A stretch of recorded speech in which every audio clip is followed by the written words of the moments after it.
Estamos com o doutor Antônio Pitanga e vamos tratar do processo eleitoral de 2018, evidentemente, trazendo alusão aqui sobre a mini-reforma eleitoral, né, e os trâmites que dá a legalidade, dá a noção normal de uma conduta para quem é candidato, quem postula cargo público, por onde, né, qual é a vertente que se deve navegar para poder não ter problema com a justiça eleitoral no futuro. Doutor Pitanga. Com muita satisfação que nós, como especialistas na área do direito eleitoral, damos essa parcela de contribuição à sociedade. É muito importante, não é, que, nesse momento em que se busca legalidade, transparência, que a participação popular se efetive nas eleições de 2018 com essas observações. Como de costume, já é o costume do Brasil, sempre que de uma eleição para outra se ter um conjunto de modificações das regras do processo eleitoral. Em 2018, em que teremos aí eleições desde deputados estaduais até presidente da República, ocupando aí diversas cadeiras e que elegendo pessoas que vão decidir o futuro, né, do Brasil, que vão gerir e fazer a nova legislação em atenção ao anseio popular, é mais do que importante que nós, né, tanto as pessoas que militam na área jurídica, como também todo cidadão e principalmente os pré-candidatos, né, a esses cargos, que tenham conhecimento sobre essa legislação.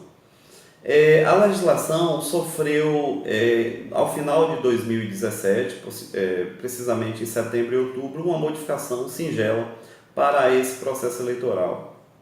Duas leis foram aprovadas, né? E foram aprovadas em 2017 porque o direito eleitoral tem que observar o que a gente chama de princípio de anuidade. Não é? Ele tem que, a lei só pode valer, né, se ela for promulgada, sancionada, um ano antes do pleito eleitoral. Para que isso? Para que toda a sociedade tome conhecimento dela, inclusive os próprios candidatos, se adequem a essa nova legislação e tenham aí esse tempo para fazer isso. Bom, então, duas leis essencialmente trouxeram profundas modificações na legislação. Quais foram? Uma é a 3.487 de 2017, que trouxe uma coisa espetacular, atendendo ao anseio de toda a população. Ela extinguiu o horário de propaganda partidária no rádio e televisão. Aquela propaganda que todos os partidos faziam, não é, no horário nobre, não é, e era gratuitamente aos partidos. A partir de 2018 isso não existe mais. Os partidos não terão mais essa oportunidade de falar, independente de ano de eleição, para a população por meio da televisão. Então, o partido justamente se inovando, né, para que os partidos busquem a outra forma de participação, né, seja pela internet, seja pelo contato direto, por suas representações. E a outra questão é que essa lei também extinguiu as coligações para as eleições proporcionais, não é? Essa regra ainda não vai valer nessa eleição, então esse ano ainda haverá coligações, mas a partir de 2020, nas eleições de prefeito e vereadores, essa regra já valerá. Então, para a eleição proporcional de vereadores, em 2020 não mais existirão as coligações. Bom, e a outra lei, a 3.488 de 2017, essa sim introduziu diversas mudanças, não é, um número maior de alterações no processo eleitoral, principalmente no tocante à propaganda eleitoral, né? Foi mantida a permissão da chamada pré-campanha eleitoral. O que é a pré-campanha eleitoral? É o primeiro contato dos pré-candidatos em anunciar a sua vontade de ser candidato, né? Então, os candidatos a deputados estaduais, esses que estão mais próximos de nós, né, no interior, eles já podem sim fazer reuniões, eles já podem dar entrevista, eles já podem participar nas redes sociais, mostrando sua vontade e a necessidade de seu nome ser proposto para uma vaga, seja para qualquer tipo de cargo. E aí a gente tem visto já nas redes sociais, né, já em entrevistas de rádio, já em entrevistas de TV, vários pré-candidatos, tanto à presidência da República, quanto a governadores, quanto a deputado estadual e federal e senadores. Não é? Isso é perfeitamente normal, isso é perfeitamente legal. A única coisa que a legislação veda, que o pré-candidato não pode fazer, é o pedido explícito de voto. Ele não pode usar nem na entrevista e nem no contato com essas pessoas, futuros eleitores, para dizer, conto com você, preciso do seu voto. Ainda não. O pré-candidato apenas pode demonstrar a sua vontade de ser candidato e demonstrar o que levou ele a tomar essa decisão. E até falar a nível de propostas, né? De forma geral, das pretensões de sua futura candidatura.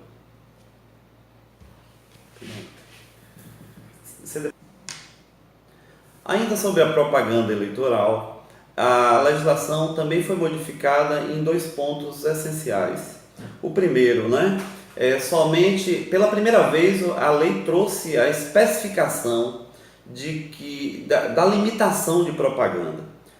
Ela especificou o seguinte, que somente serão aceitas as formas de propaganda descritas com especificidade em lei, ou seja, somente aquela propaganda que a lei descrever como possível de utilização é que realmente vai ser possível de utilizada pelo candidato.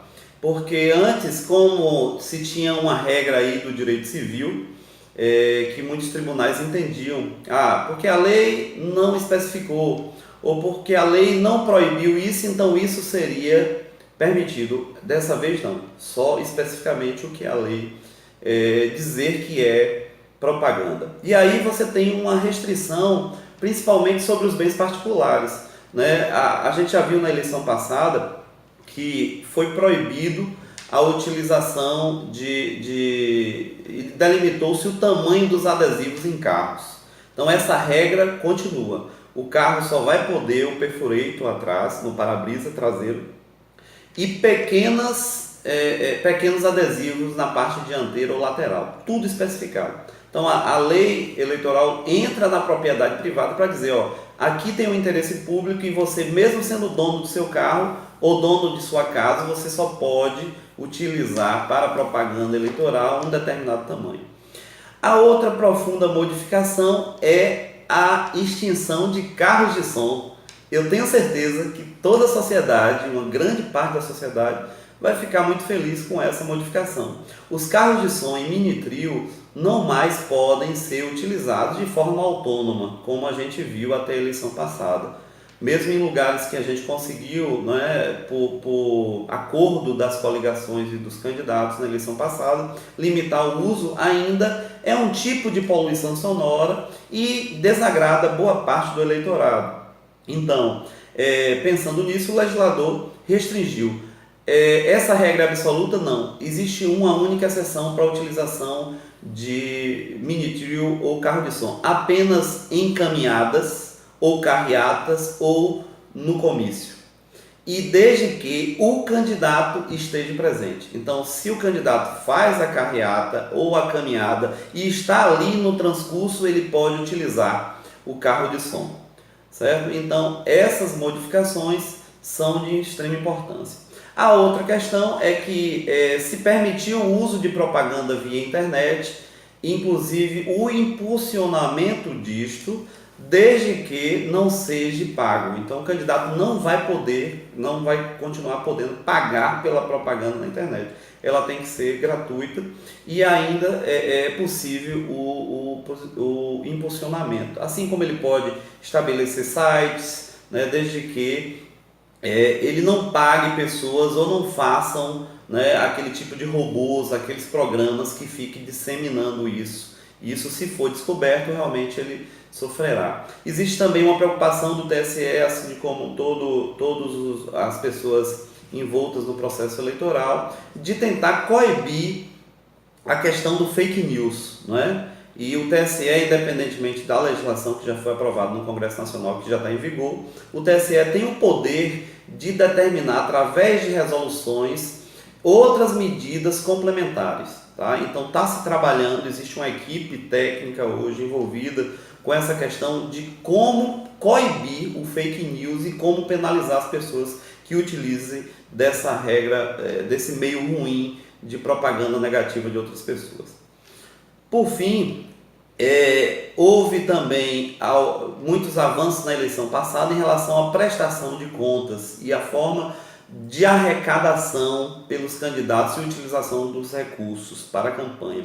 A gente observou já na eleição passada de prefeito e vereadores que foi limitado o quantitativo de dinheiro que os candidatos podiam utilizar. Essa regra foi mantida, então, mais uma vez, a legislação especificou e o TSE vai regulamentar e já está regulamentando através das resoluções o limite de gasto de campanha. Então, para o presidente tem um limite de gasto, o candidato só pode gastar o máximo do valor, assim como para os deputados, senadores e governador. Isso está especificado e o candidato que extrapolar esse limite de gasto vai ser penalizado e pode sofrer as sanções, inclusive da rejeição de contas, da prestação mal feita, do não respeito ao limite, sem justificativa, e inclusive a cassação do seu registro e, consequentemente, a perda do mandato, se assim já o estiver.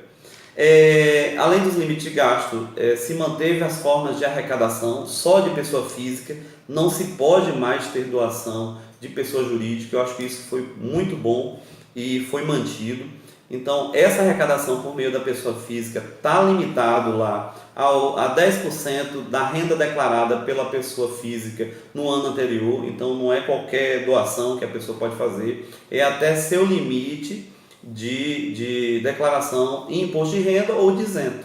10% é o máximo que cada pessoa física pode doar para determinada campanha, para determinado candidato. A lei previu, em contrapartida, o que a gente chama de vaquinhas online. Os partidos poderão fazer vaquinhas online e as pessoas individualmente podem contribuir. Lembrando que por toda a contribuição das pessoas físicas para as vaquinhas online também vale a regra dos 10% do limite da declaração do ano anterior. E o autofinanciamento. O candidato também pode, eu tenho um recurso, eu sou candidato, eu tenho um recurso que garanta a minha campanha, eu posso, eu mesmo, fazer a doação integral, de 100% do meu limite.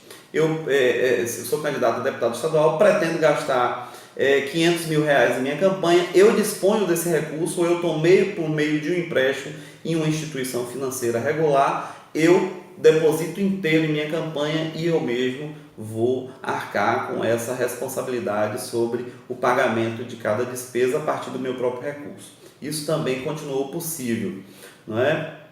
Só que lembrando que a prestação de contas é essencial. E por fim, a coisa que eu acho que era um anseio de todos, de toda a população inclusive, e é a oportunidade da população também fiscalizar. Se a gente já tinha o dever e o direito de fiscalizar as campanhas eleitorais a partir dos gastos dos candidatos, agora com o financiamento, o Fundo Especial de Financiamento Público de Campanha, é que esse direito passou a ser um dever do cidadão. Então, vai se ter dinheiro público pela primeira vez na campanha eleitoral, né? A legislação previu isso, e para o ano de 2018 foi reservado no orçamento 1,7 bilhão de reais, ou seja, 1 bilhão e 700 milhões de reais vão ser destinados às campanhas eleitorais. Como é que vai ser dividido isso? O TSE também traçou uma regra. 2% desse valor vai ser distribuído para todos os partidos de forma igualitária, enquanto que os demais valores vai ser por cada cadeira. Por quanto mais deputados tem o partido, ele vai receber uma parcela maior dessa contribuição. Qual é a grande vantagem nisso? É que, uma vez se utilizando de recursos públicos, do Fundo Especial de Financiamento Público de Campanha, o partido e o candidato agora podem sofrer, além da sanção eleitoral pelo mau uso desse recurso, ele pode sofrer ações de improbidade administrativa e ele ainda pode sofrer ações de crime de responsabilidade por desvio de finalidade de recurso. Então, aumenta, mais poderes, mais responsabilidades. Eu acho que é importante, sim, o financiamento público. Eu sou um dos defensores que eu acredito que toda a campanha deveria ser financiada realmente com recurso público. Por quê? Porque aumenta o poder de fiscalização do Estado para a campanha eleitoral, bem assim aumenta a responsabilidade, tanto civil quanto criminal, de cada candidato. Então as pessoas vão ter mais zelo com a prestação de contas. Por fim, destaco que diante desse processo eleitoral extremamente estabelecido pela lei como regra absoluta, é importante a figura do advogado. O advogado deixou de ser apenas um profissional a ser procurado quando o problema acontece, para a gente ter a importância de orientar previamente o candidato no processo eleitoral, para justamente prevenir, e evitar, a partir dessa orientação jurídica, que esses equívocos aconteçam e que coloquem em risco uma candidatura brilhante que possa vencer e não galgar o cargo por conta de alguma irregularidade. Então essas observações foram feitas, eu agradeço a oportunidade e me coloco à disposição para demais esclarecimentos que sejam necessários. Obrigado.